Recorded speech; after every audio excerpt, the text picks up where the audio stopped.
Sinusubukan natin mag-screen recording. Hopefully gumana at 'pag gumana 'to, ibig sabihin sa Messenger lang siya, hindi gumagana. Hindi kayo makakapaniwala dahil ito yung selfie camera ng Honor 600 4K.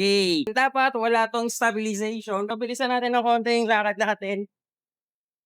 Stabilize pa din yung video at hindi nakakahilo. Kaya kung gusto mo ng camera pang video na hindi nakakahilo, ito ang Honor 600. At kung nagustuhan mo ito, yan ay senyalis na bumisita sa pinakamalapit na Honor store sa inyo. Kalimitan kapag selfie video nakakahilo at wala silang 4K. Kayo na humusga kung smooth ba yung stabilization. 4K para sa selfie camera. Ito na yung matagal na hinihintay ko sa smartphone. Kaya naman kahit wala akong pangbili, ayan, nagkaroon tayo ng Honor 600. Kaya kung nagustuhan mo yung video ang nakikita mo ngayon, yan na yung senyales na bumisita sa pinakamalapit na Honor store sa inyo. At subukan mo mismo sa sarili mo kung magugustuhan mo nga ba yung Honor 600.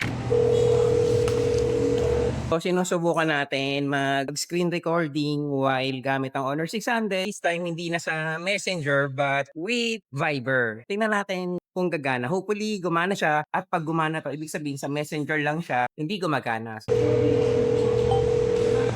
Susubukan natin kung gagana yung screen recording each time sa Viber. Kapag sa Messenger kasi, kailangan natin subukan kung gagana siya. So magandang senyales to dahil mukhang gumagana kapag sa Viber. Yung screen recording may kasamang audio, pero kapag Messenger yung gamit natin, wala. Ayaw talaga gumana. Mag-Viber na lang kayo para gumana yung screen recording sa Honor 600. Sa totoo lang, hindi ko alam kung bakit ayaw ng iba dito. Lalo na sa mga mahilig mag-take ng pictures dahil hindi mo daw pwedeng i-mirror yung mga kuha mong pictures dito. Totoo, wala kayong makikita talaga dito na mirror. Pero pwede mong i-mirror lahat ng nakuha mong pictures. And here's how. Punta ka sa gallery, piliin mo yung picture na gusto mong i-edit, and then dito may makikita kang AI edit. I-click mo lang yan, pindutin mo yan. Tapos hanapin mo yung crop, pindutin mo yung crop, and then wala kahit anong gawin mo, wala kang makikitang mirror. Totoo naman, wala talagang mirror ang Honor 600. Pero meron siyang ito. Hindi niyo mababasa yung nakalagay dun sa sombrero kasi hindi siya naka-mirror. Dahil nga, wala kasi itong mirror. Ano ka ba? Walang word na mirror ito, pero meron siyang mirror. Ang gulo ba? Pindutin niyo lang ito. Ayan. So, merong mirror ang Honor 600. Solve na yung wino-worry nyo. Pero honestly, magsisisi na talaga ako bumili ng Honor 600 kasi nung nandun ako sa Honor store, meron siyang 4K. Nagbibideo ako, gamit ko yung selfie camera, meron akong nakitang 4K. Pag uwi ko, nawala yung 4K option para mag-record. Hindi ko alam kung bakit. Dahil ba nagbayad na ako? Pero may dahilan yon.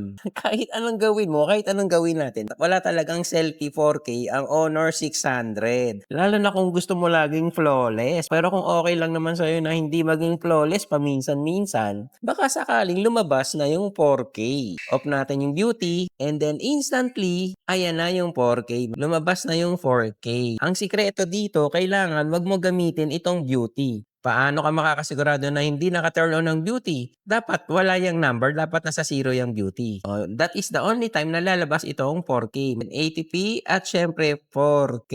Merong 4K only kapag naka-off ang beauty. Tingnan nyo, kapag dinagdagan natin ng beauty, nawawala siya. Tanggalin yung beauty, bumabalik yung 4K. Ganun din kapag sa main camera, wala siyang 4K video resolution. Kapag naka-turn on yung beauty mo, paano mo malalaman? Pag meron kang nakitang ganyan, naka-5, naka-6, grabe naman kung 10 yung pang-pa-beauty, di ba? Pero subukan natin i-off siya. Instantly, meron ka nang makikitang 4K. So, sa mga kinubahan dyan, nakakala nyo, nabudol kayo. Nung bumibili kayo sa Honor Store, may 4K yung selfie. Pag uwi, teka lang, meron na ba akong amnesia? Parang nawala yung 4K eh. Gumamit ka lang kasi ng pangpakinis. No? Paminsan-minsan, okay lang. Huwag muna magpakinis kung gusto mo ng 4K. Kaya para sa mga nagdadalawang isip kanina, hopefully natulungan ko kayo sa inyong mga agam-agam. At kung nagustuhan mo ito, after mapanood lahat ng mga sinabi ko, yan na yung senyales. Pindot na the subscribe button below. May mga nagsasabi na umiinit ang Honor 600. Alamin natin yan para before kayo totally mag-decide bumili, ay malaman nyo yung totoo and then decide kung gusto nyo pa rin. Ang tanong, deal breaker ba kung umiinit? Depende. Kung sobrang init na yan at hindi mo na talaga mahawakan, talagang deal breaker yan. Pero kung tolerable naman, katulad katulad ng mga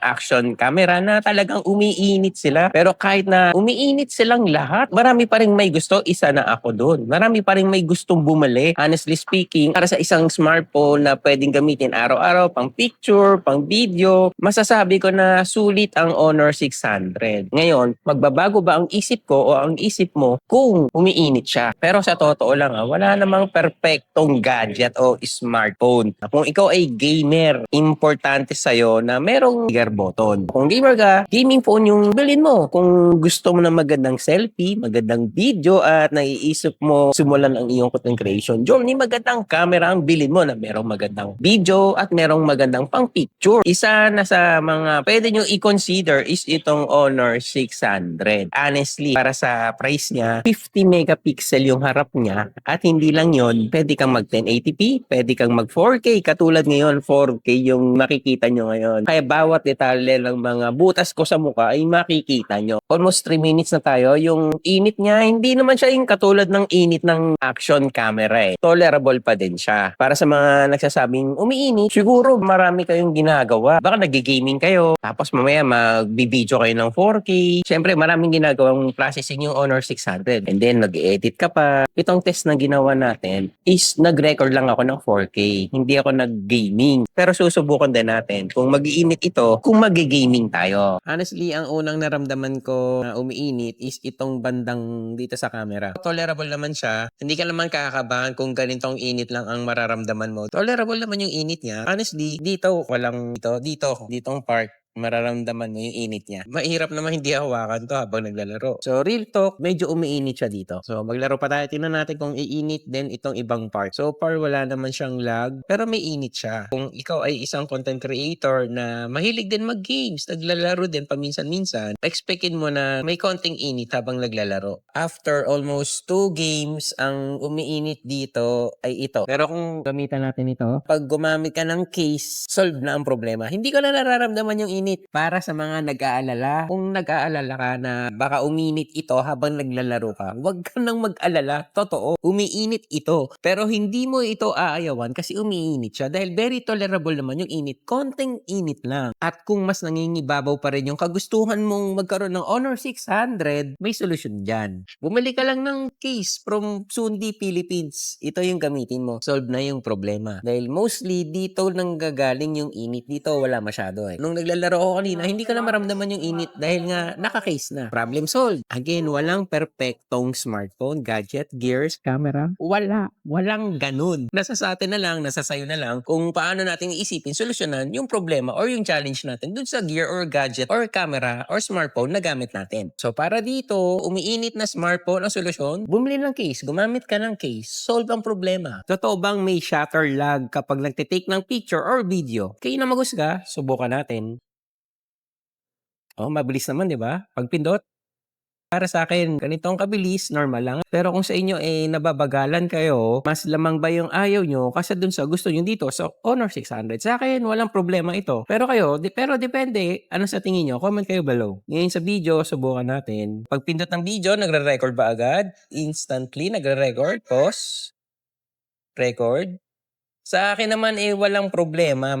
Mabilis lang siya mag-record. Wala siyang lag. Para sa akin, para sa standard ko, mabilis siyang mag-record. Walang lag. Pero sa inyo, depende kayo nang maghusga. Siguro hindi ito yung pinakamabilis pagpindot mo, magre-record. Para sa akin, pasado sa bilis ito. Ngayon, depende na lang sa'yo. Kung gugustuhin mo pa rin ito, kahit ganitong kabilis lang, ang kaya ng Honor 600.